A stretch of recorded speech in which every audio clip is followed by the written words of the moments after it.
How is everybody? I can't hear you. How is everybody?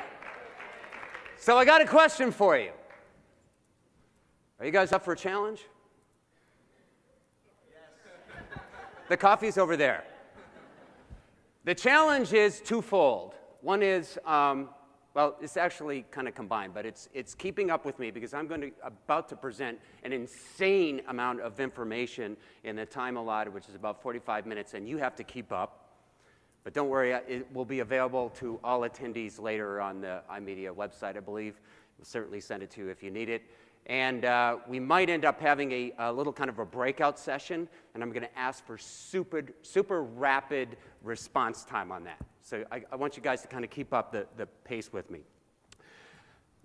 I wouldn't be here today if there weren't two, what we would call the two authors of the book, Vipin Meyer and I, monumental problems that face marketers today, and not just digital marketers, but all online, or all marketers. And we'll start with the second one, which is this frustration with how to engage consumers who have short attention spans, are flipping from one media to the next, and becoming increasingly resistant to our advertising messages. Amen to that? Everybody say, okay, yes. I'm going to start becoming a preacher here. Secret number one, though, has to do with the lack of adequate metrics and measurement systems, and my esteemed co-author, Vipin Meyer, formerly of McCann Erickson, is a genius at performance measurement. And so I'm going to try to do my best to define what he calls performance measurement and give you some guidelines to kind of give you a way to think about that. But first, let's get into the mindset of marketers.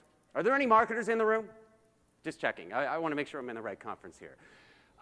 Their view of performance measurement is typically like this, and it's combined with the fact that the demands from the C-suite level, from the CEO to the CFO about accountability are just making it even more stressful, right? Can we all agree to that? And some of us are led to all kinds of things to kind of take care of the agita that we have stirring up in our stomachs. You practically have to have a PhD in statistics to be able to watch what's happening with your campaigns and understand what's happening. There's numbers coming out of our ears. And then when you overlay that with the current recessionary environment, very often people go to a different beverage. And you know who you are. I saw some of you last night. You and, oh, sorry, I don't want to point people out. Bob Liodice of the A&A said it really well when he said, the challenge is prove to me that it works. Prove to me that it works in both the short term and the long term.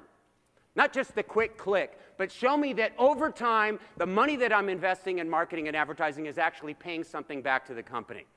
That is the crux of what we're facing. And my goodness, when you look at the ugly scenario that you have, it's so complex with just buying display ads, the integration of many sources, the real-time bidding and placement, the complex analysis that you needed. I mean, it's really driving people to distraction.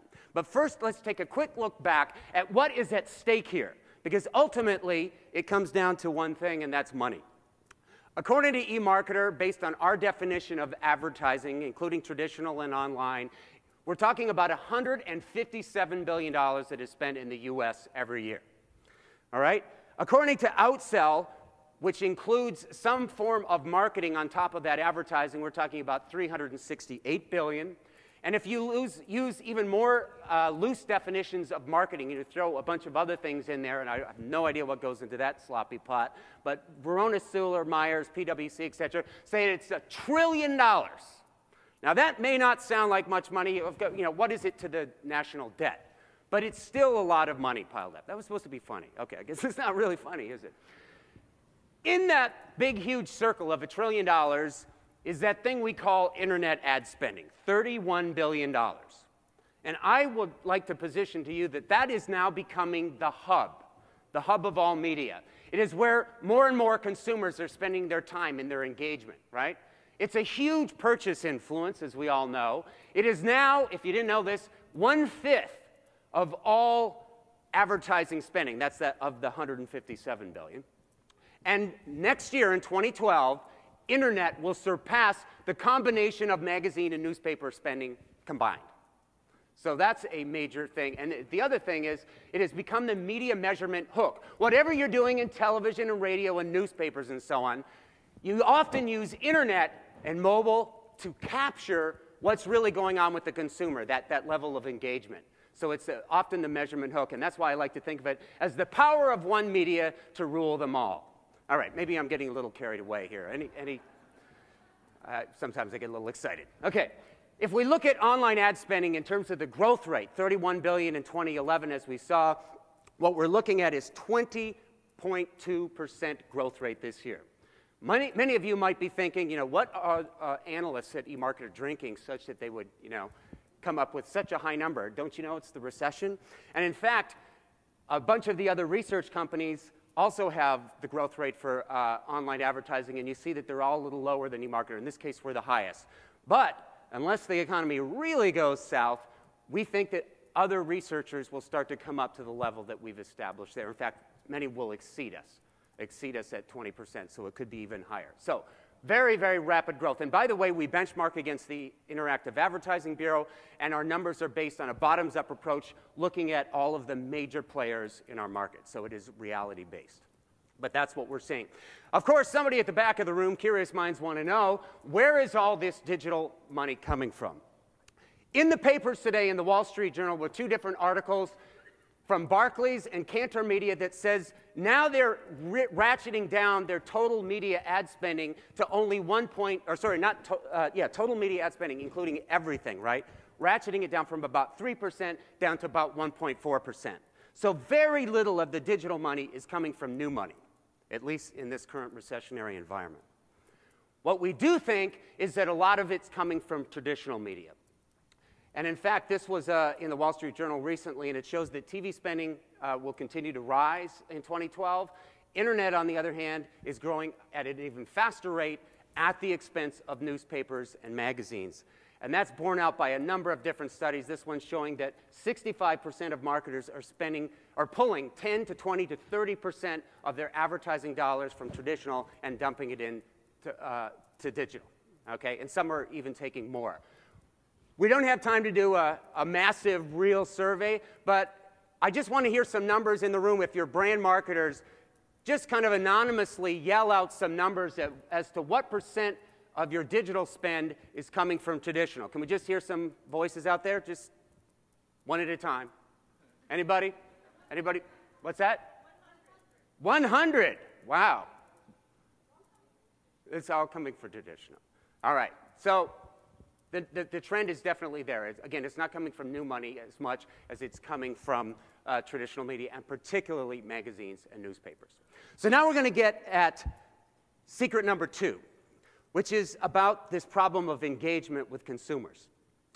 If you know, or if you've been following things, you realize that consumers are increasingly resistant to our advertising messages. They are more suspicious and less trusting of marketers than they ever have been before. We have this concept of transparency now, which is kind of working in that and helping some consumers to feel better about a company, or maybe in other cases feel less good about a company, right? And then we see statistics like this from an Adweek Harris poll that shows that 43% of consumers say they ignore or disregard banner ads. I think this is an affliction, a medical term called banner blindness. You might have heard of it. So these are some of the issues that we're dealing with in the online world. And it really is not just about digital, because marketers are tuning out messages everywhere. And in fact, what we argue in the book is that the classic interruption-disruption model, where we interrupt this programming to bring you a message that's probably not relevant to you and is unwanted at that time, but you put up with it because you have to, right? Because it's subsidizing the content you came for in the first place. That model is waning. It's not going away entirely, obviously. That's the $157 billion we saw. But it is being replaced by something else. As Seth Godin said recently at a conference, advertising is no longer about the most messages to the most people. It's about this: ideas that spread win. The idea. I spent 17 years in the advertising marketplace, and it was always about the strategic idea. Of course, you have to execute it well, but you really have to have the idea first. As PEPSI said recently, and I think Shiv is going to probably talk about this tomorrow, his CMO said we need to create experiences, not just sponsor content. They really mean business, and that's why they're spending a lot of time and energy in the social realm. So kind of to summarize it, to give you a new buzzword, like this industry needs another buzzword, is we call it magnetic content, which is creating content. Could be an ad, but not necessarily, that is so entertaining, relevant, informative, useful, that people actually welcome it. It demands the consumer's time and attention. So that's the crux of that. We have plenty of examples, and I'm using deliberately ones that you've seen before to just illustrate the concept, which is YouTube video. This was the Evian commercial. Has everybody seen this? I'm sure you all have. What's neat about it is it has been viewed something like 33 million times. They never ran it on television, at least to my knowledge, but the whole thing was that it just caught on virally. But it was because it was so well done and so engaging watching those babies go in and out. It's one of the best product shots I've ever seen. All right? Another example is North Face created an app for skiers that lets you know what snow conditions are wherever you are. It's helpful. It's something useful. It's more about attraction, bringing customers in, than it is about distraction. And in fact, the whole magnetic content approach kind of turns targeting on its head. If your consumer is the proverbial needle in the haystack and you're trying to find them, you go targeting, right? What's better, possibly, is to pull out this mega magnet and attract that needle. And if you do it right, if it's really attractive content, you'll find that you get scale, because people that you wouldn't have even targeted come out of the woodwork and say, oh, I'm interested in that. But wait, you don't fit our demographic profile. It doesn't matter, because if the message is alluring and it's tied to your brand, you're going to have success and you're going to get scale. There's even data that bears this out. This is a study by Cohn looking at the types of interactions that US new media users, whatever that means, are looking for when they engage with companies and brands online. At the very bottom of the list is market to me. Please send me a banner ad, and please make it targeted. How many of us are saying that, right? Way up on the list is offer me incentives. Okay, in this recessionary environment, yeah, I'd like a free product, service, coupons. But right after that is solve my problems. Provide product or service information, customer service. Help me. Also high on the list, entertain me. You actually want brands to entertain you? Develop new ways for me to interact with your brand with all these different digital devices. Consumers are asking for it, at least in data. It is less about targeting, if there's any sportsmen in the audience, where you're basically trying to find the customer, zero in on, and you blast messages at the consumer. It just doesn't have the same effect anymore, right? They're oblivious. It's more about fishing, where you patiently create the best possible bait you can and kind of let the fish come to you. There's plenty of big companies like Procter & Gamble and Clorox that are doing it, and there's lots and lots, hundreds and thousands, in fact, of smaller companies that are figuring out how to do it as well. What about B2B? Is anybody in the B2B side here? I don't want to overlook them. Anybody? Okay, a few hands are up there. You might be asking, does content marketing work in the B2B world?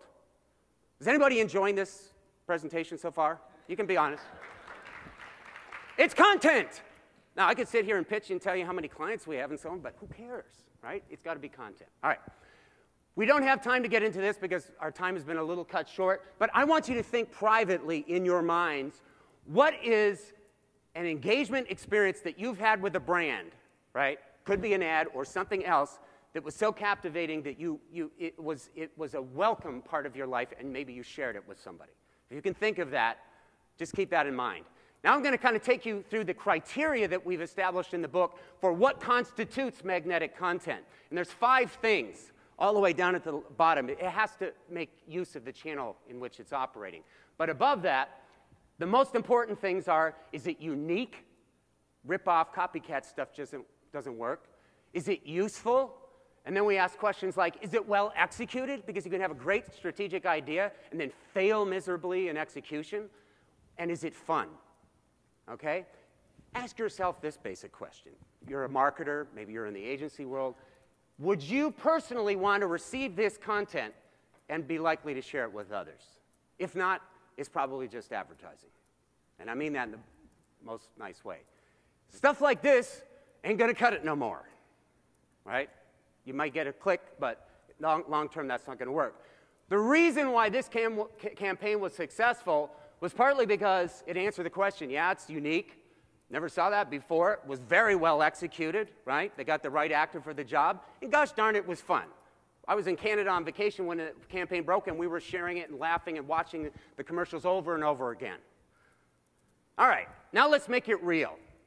I have 4 children, and this is my 4th, which we adopted last year yesterday. So he's 2 years old. We just had his 2-year-old birthday. Here's a need. He's eating ice cream. How the heck do I get out that stain? Clorox comes to the rescue and creates an app so busy parents on the go can clean up a stain, let's say it's gum, and figure out how to remove it. And sometimes the solution involves Clorox products. That's what they make, cleaning products. And sometimes it's vinegar or some other thing that has nothing to do with what the company makes. That's smart because it's answering the vital question, what can I do for you, the customer, beyond just pitching my product? Back to the other issue, which is the performance measurement. We always have to ask ourselves, is this working or not? Okay? We can't just have a great idea and execute it well. We have to see if it's working. The problem is there's just too many darn metrics out there, as we identify in the book. There's hundreds of them that you can pick from. We talk about 7 metrics to master. Doesn't that sound much more simpler, 7 versus hundreds? And before we get into the 7 metrics, we're just going to touch on a couple of them. We created a measurement framework, which is strategic in nature, and it starts at the lower end of the funnel, if you think of it that way, the exposure metrics. Did they see and experience the ad or the magnetic content? These are the low-level measures related to the performance of individual channels. The next level up is longer term in nature. It doesn't happen in the nanosecond of a click. It's the higher level metrics related to longer term changes in brand health. And then finally, if we don't tie it to the financial metrics, we're making a mistake because eventually we're going to be asked to account for all of this activity that we've done. So we have to tie it to ROI or something like that. And some of the example metrics are, instead of looking at raw impressions, they could or could not have seen the ad, could or could not have perceived or had some kind of cogitation going on in their head such that you move the dial. The qualified reach says that you have to have some level of measurable engagement associated with that exposure so that you know the message got through. That's the difference, all right? You may have less reach that way, but you will have a much better grasp of whether you're really moving the dial. Next level up to the strategic metrics are things like brand perception lift. Again, this doesn't happen instantly, but over time, over weeks and months, do we see a perception change towards the brand versus your competitors? Engagement score we'll come back to in a second, and then we have to tie that up to ROI. The most essential thing here is that we create linkages. We have correlations between the exposure metrics, the strategic metrics, and the financial metrics. And over time, we can say if I change A at the lowest level, it affects B at the next level, and it affects C, sales, which I'm really interested in. That's the way things are going. Engagement score is one of the metrics that we came up, and it's actually many different metrics in one. And essentially, you have to, as a brand, create your own hierarchy based on your brand objectives, right? And at the very lower values of engagement, did I just view it, right? Or did I interact with it, a little higher level, all the way up to, did I share it? Did I create some content of my own that has to do with the brand? And did I advocate? Did I refer somebody else to it? Those are the highest levels. And you essentially assign point values. And then when you roll it all up and you look at a campaign or a certain effort, you can see, are you moving the dial? And when you establish those linkages, you'll see that you can start changing things along the way, changing variables to see if you can get more cumulative engagement points. And that's what we mean by engagement score. Now we're going to kind of quickly roll through how to apply magnetic content and performance measurement. We don't have time for all 6 digital channels, but we're going to take a quick look at social and display. Starting with social, can we achieve scale? These are the latest eMarketer numbers, looking at 232 million Americans online. That's 74% of the population. 89% are on email. 76% are buying online. About 2/3 are watching online video, and a similar number are going to social networks. Anybody on Twitter here? Anybody? Anybody twittering right now? I might be in trouble. Our figures are 11%. Okay, so it's a very small number. However, as we'll see later, they can be very, very influential. All right, I'm on Twitter too, so don't lambaste me. U.S. social media ad spending will grow 55% this year to $3 billion. It now accounts, by the end of this year, for 11% of all online advertising. Facebook, of course, is the 800-pound gorilla in the room. 7% of total online ad dollars will go to Facebook this year. 18% of all display dollars. 18% of all display dollars. And by the way, I'm sorry to tell Yahoo this, but that is going to beat their 13% share. So Facebook will surpass Yahoo in share of display ad dollars. 4 best practices for magnetizing content through social media. Number 1 is to leverage that secret ingredient, trust. After all, what I say as a marketer has nowhere near as much bearing as what another consumer might have to say. And there's lots of ways to leverage that trust, letting your brand advocate speak on your behalf if you get in trouble, right? Hey, what are you talking about? I think this brand is great. Your customer service is fantastic. You're out to lunch. Better coming from the consumer rather than you. Or allowing for customer ratings and reviews.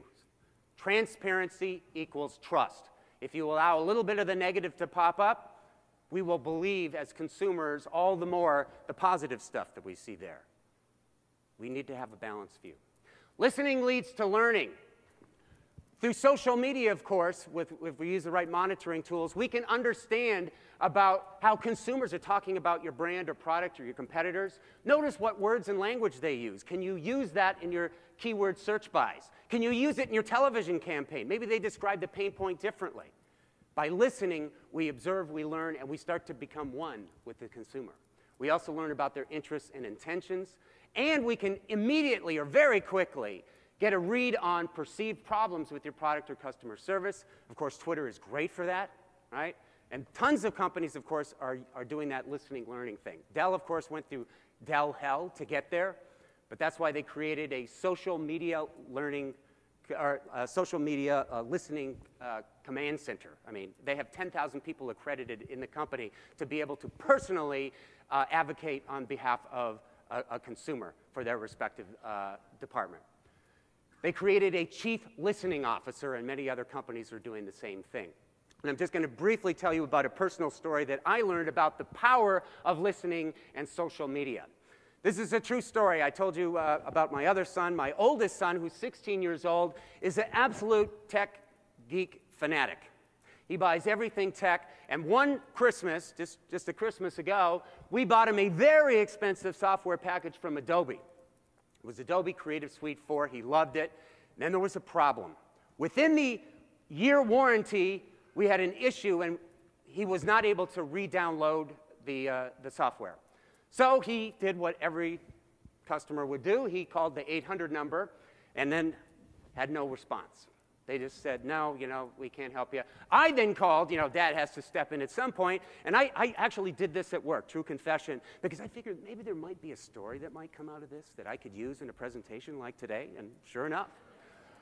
So I'm talking with somebody who's about, 3 continents away about our little problem with Creative Suite 4, and can we please have a download of it again? We're still under warranty. And do you know what they did? They said, oh, yes, we can help you, Mr. Ramsey. We'll sell you Creative Suite 5. For how much would that be? Oh, another $500. I said, you don't understand. This was a defect in the disk you sent us. This was not our fault. It fell on deaf ears. They kept trying to push me to the sales department to take another $500 out of my wallet. Has anybody ever experienced something like this? Good. I can sense it in the room. So it called for a new strategy. I needed to, yes, ladies and gentlemen, escalate. Oh, yeah. Oh, it felt good. I first went to Facebook, and there were some things that I can't repeat here, but one of them was from my co-author at the time who said, hey, I can send you the email of the CEO. I said, whoa, I'm not sure I want to go to that high level. I'm not going to bring up the big guns yet. So I went to Twitter, and I typed this. What's happening? I'll tell you, I got a little problem that I'd like you to solve. Do you know within about 3.5 minutes, I received an email from this guy from Adobe, the Twitter guy. His name is Larry Hawkins III. Does he have a PhD in Twitter?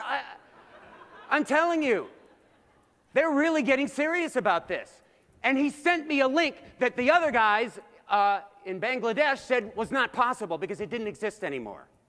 So Twitter came to the rescue, and I was able to write a very favorable note about Adobe because they did the right thing, and social media was what brought it to bear. That's what made it happen. All right? That is the power of social media, and I'm here to tell you not only was I happy, but my son was darn happy too. I get my whole family in this thing by the end.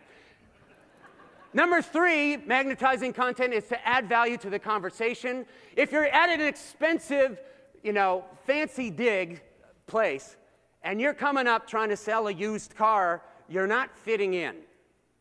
Don't come across as a salesperson in the wrong environment, okay? You guys know all this stuff. A great example of that is a small, relatively unknown ice cream shop, or set of ice cream shops in San Francisco, and they have 300,000 Twitter followers.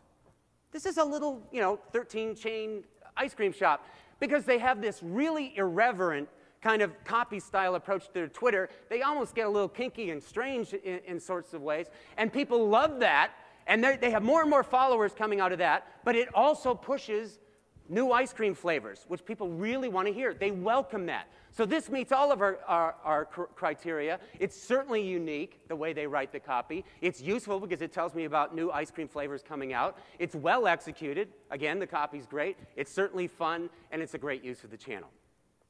Sometimes the best magnetic content, though, comes from your best customers, right? Which is why you should focus on your fans. I'm here to tell you, yes, we want scale, but there's different ways to get scale. It's blasting messages to as many people as possible, right? And with targeting, we end up reducing our scale. Or you can focus first, take a long-term approach on your core. Not all your customers, not your prospects, but actually focus on your core. The folks that love your brand that want to share it with everybody else.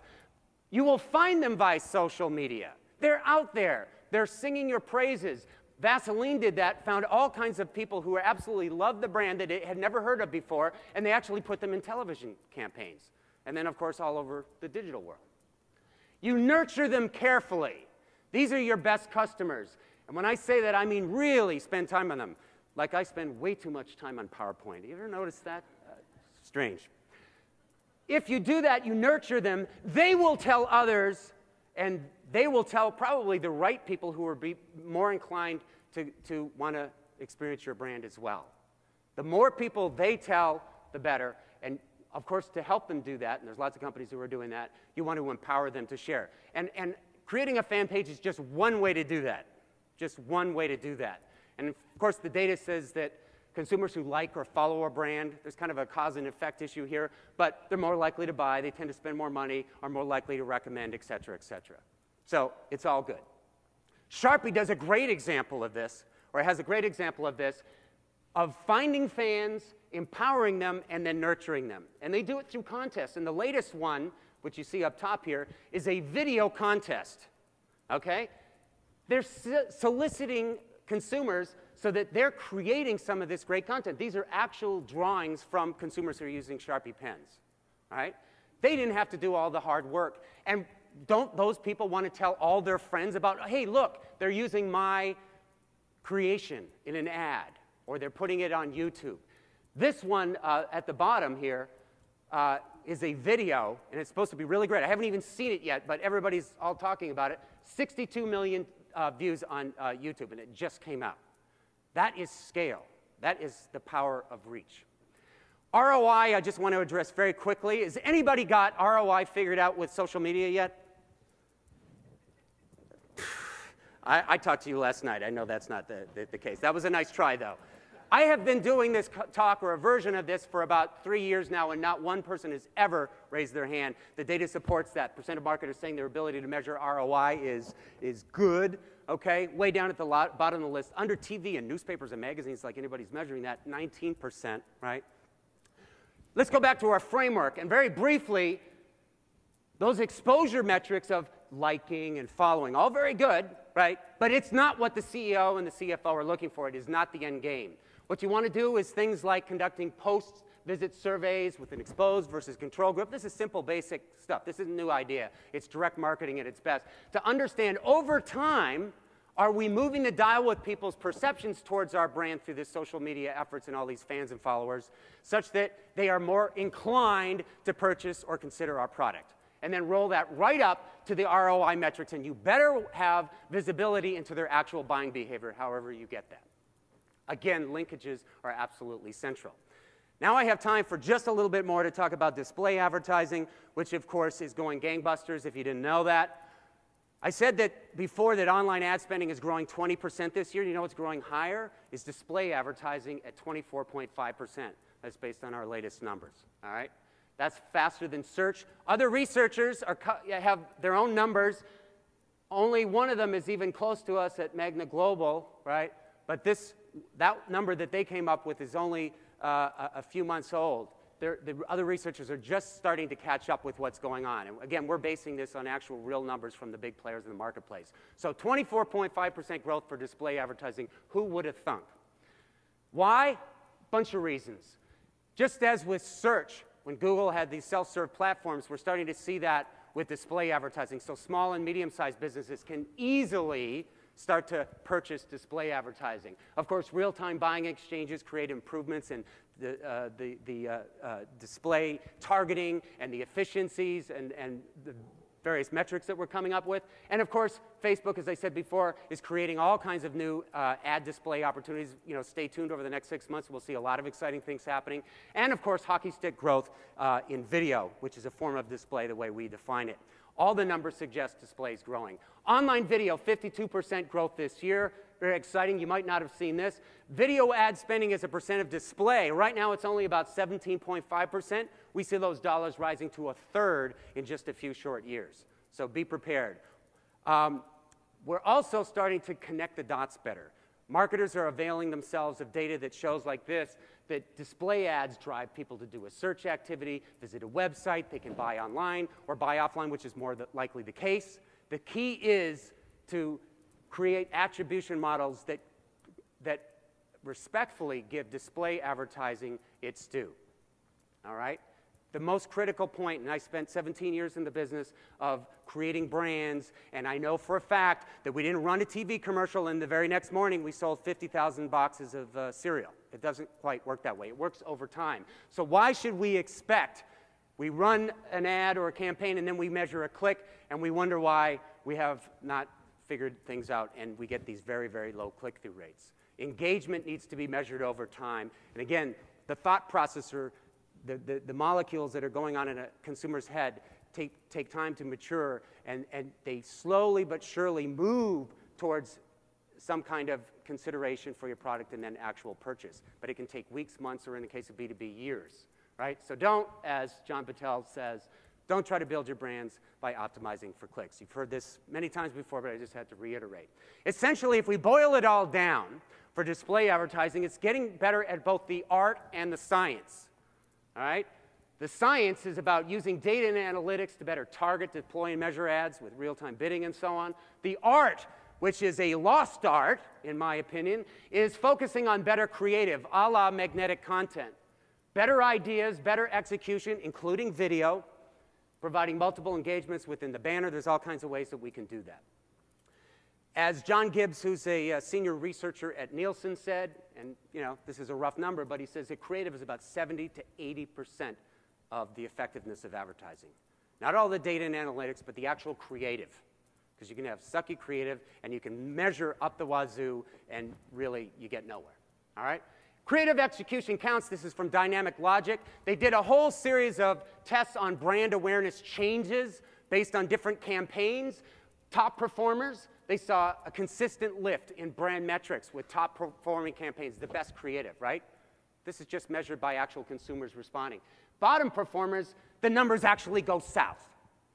So yes, creative makes a difference. We need a creative renaissance. I don't want to see any more of this, all right? With online video, of course, you convey emotion. You can tell a story. You create a laugh, a shareable laugh, and you can visualize a product benefit like no one can do with a static banner ad. We've all heard of Blendtec and how crazy this guy is. He puts everything in a blender from an iPhone to a Barbie, even an Old Spice jar. Have you seen that one? It's very funny. Combining, you know, two different memes and putting them together. And it answers the question, magnetic content. It's funny. You actually want to share this with other folks.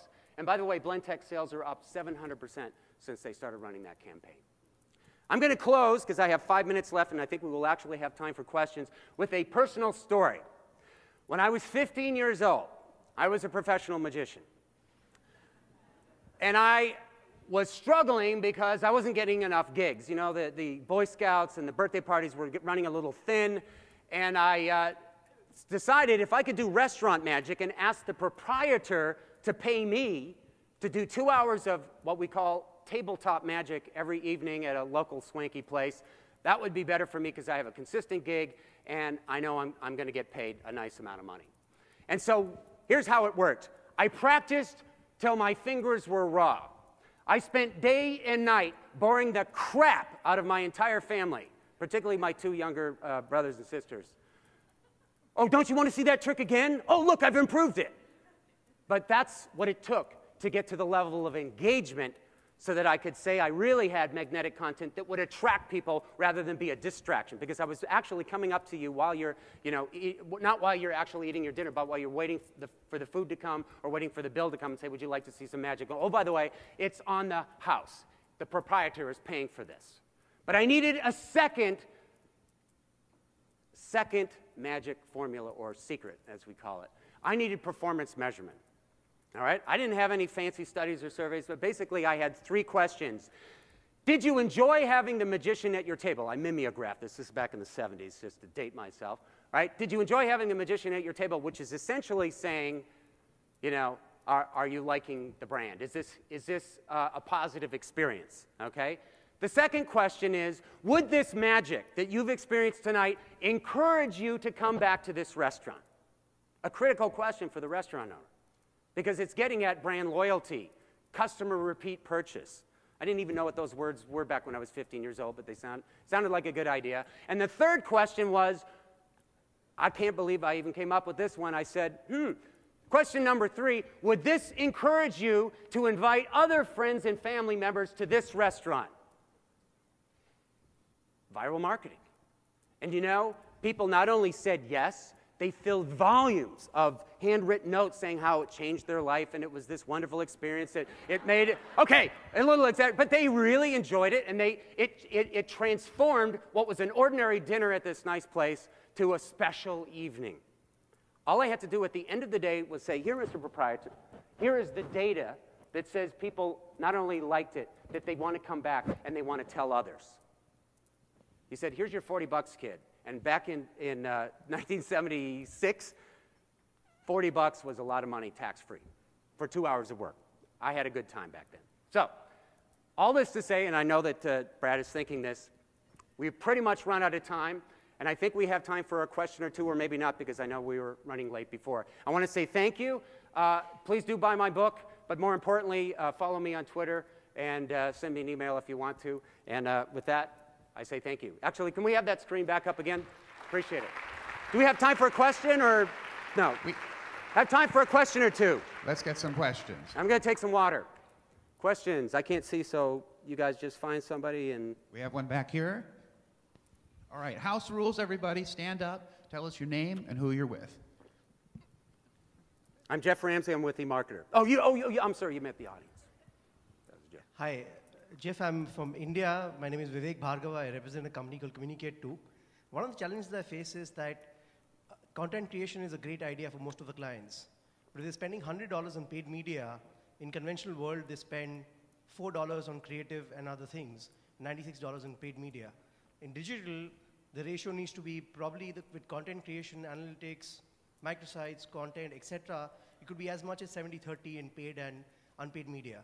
But they still come with the same background that, hey, listen, I'm spending most of my money on paid media, and this is something which has been very difficult to communicate, that by spending on unpaid media, you can actually reduce the cost per click or even paid media. So how do you put this across to clients? Well, the first of all, I'm glad you raised that question, because I want to make it very clear that I'm not saying that magnetic content in any way replaces traditional paid media. And in fact, the two need to work together. But fundamentally, you as a brand, because there's so many variables here, have to work out the right ratio. And again, execution really counts, because what you could think of it as this. Paid ads, right, that are directly trying to sell product do one thing. It's kind of a direct response thing, or maybe it's a long-term branding thing. But what we're trying to do with the paid ad is to go straight to the sale. What I would argue is if you have a little bit of patience and you use your paid ads to direct people to your magnetic content, a step in between that is simply engaging and fun or useful or etc., right? And then eventually, a portion of those people who have been engaged with you for a long period of time and get to trust you and know you will buy your product. So again, it's possibly a redeployment of paid ads to point directionally towards your other magnetic content that exists on social media sites and on microsites, etc.